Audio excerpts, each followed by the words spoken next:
Hello mes amis du Feng Shui, alors je réponds aujourd'hui à Sylvie qui me pose une question et qui me dit: Pascal, je suis à la recherche de l'âme sœur, alors en cette veille de Saint-Valentin c'est bien de répondre à ces questions et c'est pour ça que je le fais aujourd'hui. Quel secteur de mon habitation je dois dynamiser, activer pour essayer de faire bouger un peu les choses dans ce sens? Alors je réponds à Sylvie et je réponds à cette question qui est primordiale. Il y a quand même une grande différence entre désirer quelque chose, entre vouloir et puis accueillir. Accueillir, c'est laisser une place à l'intérieur de soi. Alors est-ce que vous laissez une place? Est-ce que vous êtes prêt à accueillir l'amour, à accueillir une relation?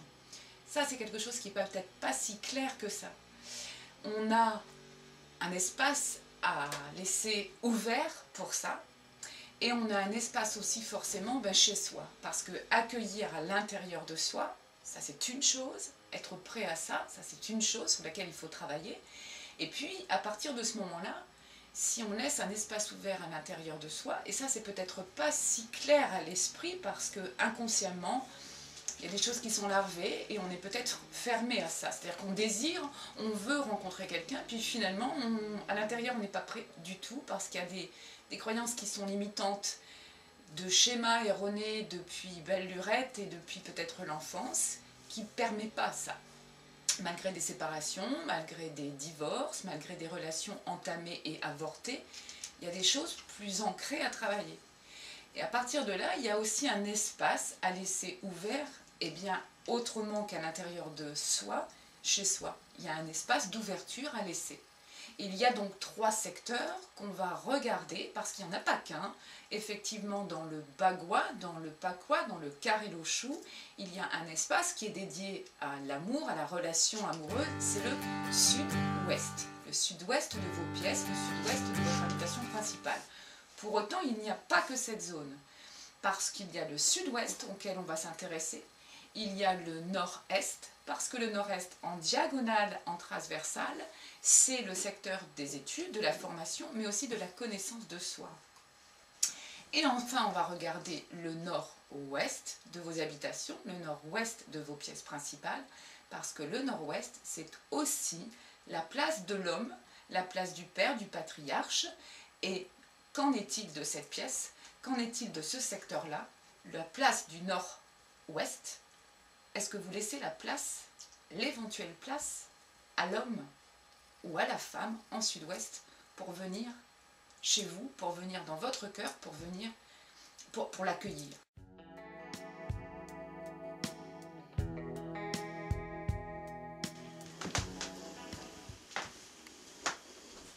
Alors, on va se concentrer effectivement sur la zone sud-ouest. La zone sud-ouest, c'est cette zone qui est ici, qui est en haut à droite au niveau de la position du bagua. Et c'est cette zone que vous allez repérer chez vous, pas seulement dans une unique pièce, mais dans toutes vos pièces. Parce que la première des choses à regarder quand on souhaite maintenir l'amour ou attirer l'amour et l'âme sœur, c'est d'observer bien cette zone sud-ouest. Alors, que va nous dire cette zone? Cette zone, déjà, ce qu'il faut que je vous explique, c'est qu'elle concerne effectivement le mariage et les relations amoureuses. Le secteur correspondant, l'élément correspondant, c'est la terre, mais c'est aussi au niveau du trigramme chinois la place de la femme, la place de la mère. En face, ici au nord-ouest, vous avez la place de l'homme, du patriarche, du père, mais ici, ça concerne effectivement l'élément féminin. C'est important de garder ça en tête. Ici, vous avez la femme qui est représentée, et ici, vous avez au nord-ouest l'homme qui est représenté. On s'attachera ensuite au nord-est, puisque pour observer et regarder notre relation amoureuse en place ou à venir, on ne va pas s'attacher qu'à ce secteur, mais on va s'attacher à 3 secteurs importants, qui sont le sud-ouest, le nord-ouest, évidemment, la place de l'homme. Est-ce que vous en avez une? Est-ce que vous avez une place pour un futur homme? Est-ce que vous avez la place pour votre homme en cours actuellement dans votre relation? Est-ce que vous lui laissez sa place? Parce qu'attention, s'il n'y a pas de place, il va finir par partir. Alors, pas partir par analogie, c'est-à-dire passer peut-être plus de temps en dehors de la maison. Si dans la maison, il n'a pas sa place. Mais ça, on y reviendra plus tard. Et enfin, une 3e zone, le nord-est. Alors, l'analyse d'un sud-ouest, et bien ça fait quoi? Ça nous guide sur le parcours d'un couple, ce qu'il a traversé par le passé, sa situation actuelle et puis vers quoi ça tend. L'analogie en Feng Shui, si vous voulez, c'est une clé incontournable pour décrypter un peu notre mode inconscient. C'est une pensée symbolique, l'analogie. C'est regarder certains secteurs sous ce regard. Il faut que vous regardiez le bagua sous le regard des pensées et de l'inconscient. Pas comme quelque chose de décoratif. Donc si, par exemple, dans cette zone sud-ouest, on va observer un petit peu vos pièces. Alors, est-ce que vous êtes une femme active, dynamique, entreprenante? Alors, à mon avis, cette zone-là, elle doit être assez vivante, elle doit être chaleureuse, ça doit être quelque chose d'assez communicatif. Cette zone-là, imaginons que ce soit des espaces de stockage, un garage, des placards, des coins sombres, des angles, des choses qui sont un petit peu fermées. Eh bien, il faut y voir l'analogie, ce que je viens de vous dire, avec vous. Est-ce que vous êtes quelqu'un peut-être d'étouffé, de freiné, de bloqué dans certains aspects de votre vie? Quand on a des hauts et des bas dans nos sentiments, ben on va vérifier si cette zone ici, c'est pas un escalier. Si c'est calme plat, si c'est voir un peu même la dégringolade dans notre vie amoureuse, alors peut-être que c'est une zone d'évacuation, des WC, une salle de bain, peut-être une cuisine d'ailleurs, ou encore carrément une zone manquante de votre plan d'habitation, de votre maison, de votre habitat, de votre pièce de vie.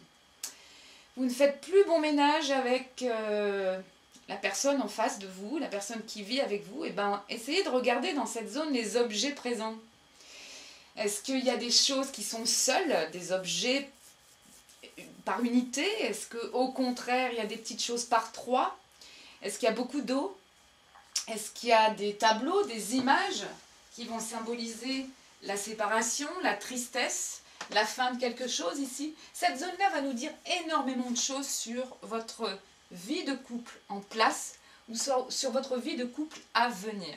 C'est vraiment primordial de faire attention à cette zone. Donc si vous voulez, au niveau du sud-ouest, c'est aussi votre secteur en tant que femme, comme je l'ai dit tout à l'heure, en tant que mère, maîtresse de maison. C'est le point clé de votre bien-être à vous. D'accord? Donc si vous voulez, on va regarder au niveau du sud-ouest. Déjà, ici, vous allez voir si les objets sont par paire. On va regarder s'il y a de la symétrie, puisque le couple, c'est deux. Le couple, c'est deux. Donc on va regarder si les choses sont au niveau de la symétrie, de la paire. Vous allez être attentive à la symbolique des tableaux, des images. Est-ce que ce que je vois, c'est le reflet de mon inconscient? Mais bien sûr que oui.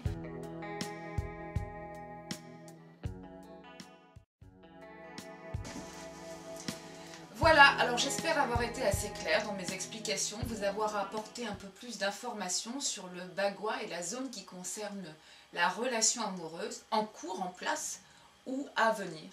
Alors, préoccupez-vous vraiment, je rechausse mes lunettes, de la zone nord-est, qui concerne vraiment vous. Nos schémas d'enfance, nos croyances limitantes, nos schémas erronés, la soupe mentale qu'on a pu nous inculquer, elle est ici. Donc s'il y a encore quelque chose de larvé et s'il reste des choses à libérer en vous, c'est ici que vous allez les trouver. Et par symbolique et par analogie, c'est chez vous. Donc observez cette zone, nettoyez, dynamisez, activez, rangez cette zone ici pour pouvoir libérer, ouvrir et accueillir cette zone ici. Alors concernant une relation en couple déjà en place, eh ben, cette zone on va la conserver, la dynamiser, l'activer, toujours avoir un œil dessus, n'est-ce pas? Et puis si c'est quelque chose si on est célibataire et qu'on veut enfin attirer l'âme sœur, on va porter une attention particulière aussi sur l'ouverture ici de ce secteur. On n'oublie pas que c'est la place de la femme et on n'oublie pas que celui-ci c'est la place de l'homme. Alors ici on va porter une attention assez particulière aussi à laisser un petit peu de place à cet homme à venir et laisser aussi de la place à cet homme qui est en place. Voilà. alors à d'autres vidéos bientôt. Je sais que c'est pas évident et il y aurait encore beaucoup de choses à dire. Alors ça, je le fais dans les coachings, je le fais sur divers diagnostics et analyses personnelles, mais j'essaierai quand même de faire de plus amples vidéos sur des choses très concrètes en Feng Shui. Je vous dis à bientôt.